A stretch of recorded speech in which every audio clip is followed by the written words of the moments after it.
He is the supreme head over all creation. So when you see that word firstborn, at least in this context, think of it as supreme head. It's a title. It's a rank for him. The firstborn. He reigns over creation. A couple of implications I want to draw from this passage. First of all, if everything was created by him and for him, that means that nothing in God's creation is inherently evil.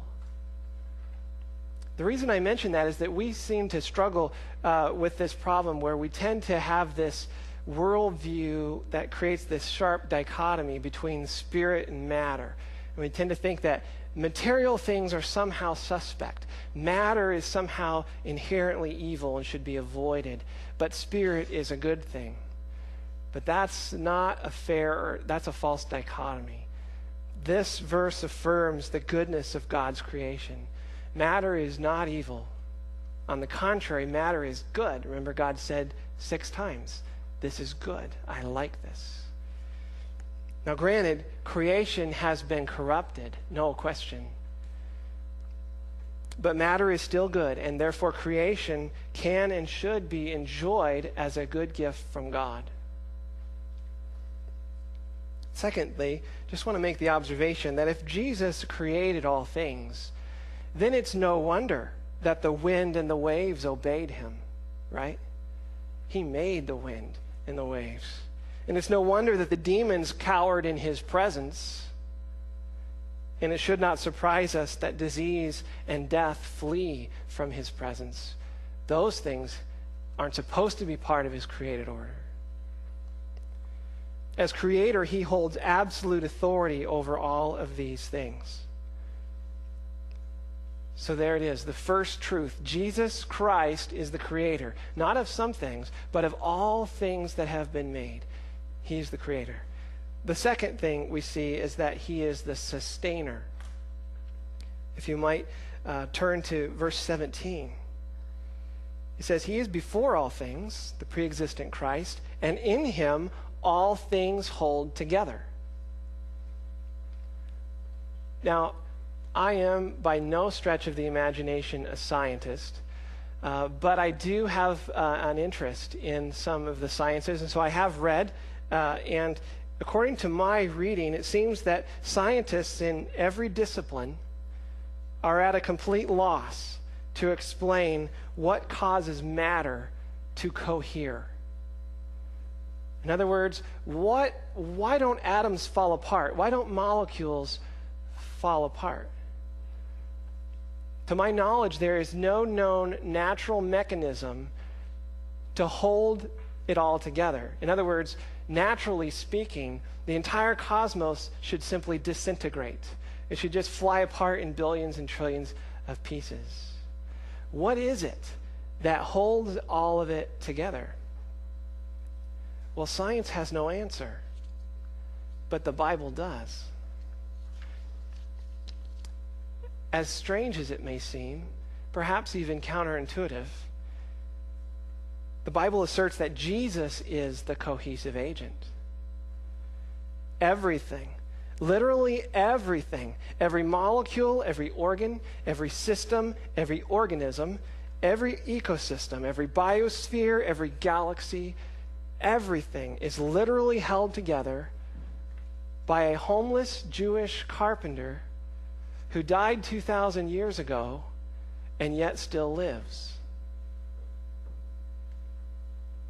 Everything is held together in Christ. One theologian said this: he keeps the cosmos from becoming a chaos. Again, there are some implications for this, and I'll draw just a few. The first is that this verse rejects deism. Deism is a theology or a philosophy that asserts that God created the universe and then abandoned it to itself.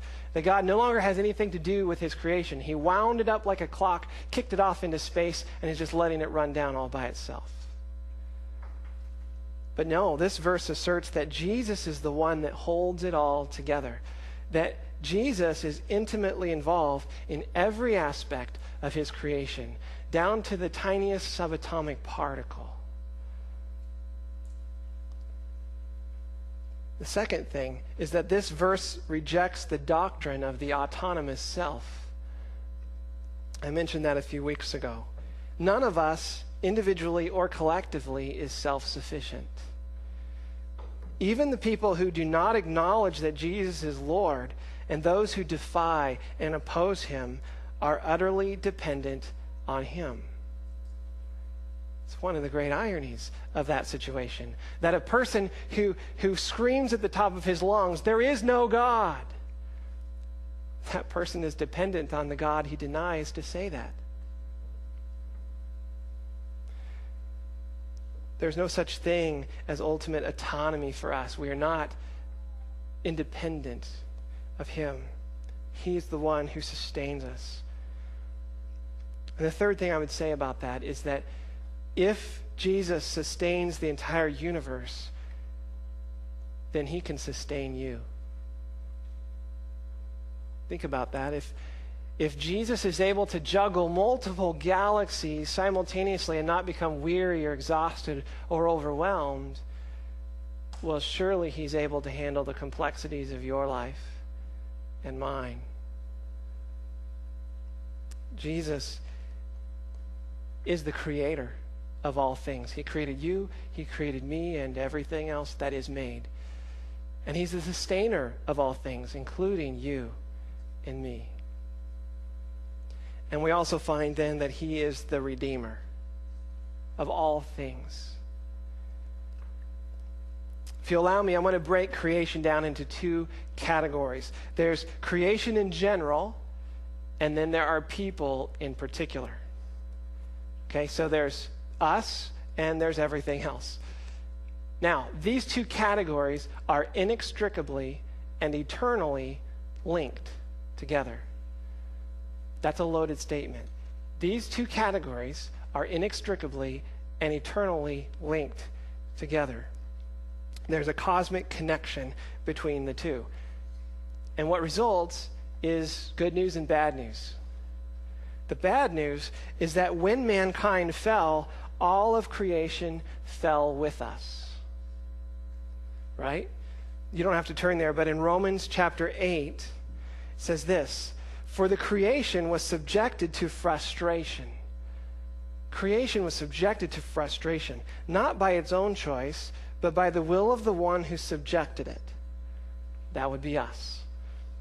The whole creation has been groaning as in the pains of childbirth right up to the present time. In other words, all the brokenness in this world came as a result of our sin. Every disease, every deformity, every famine, every hurricane, every weed in the field, and every death, all of it is a result of our rebellion against God.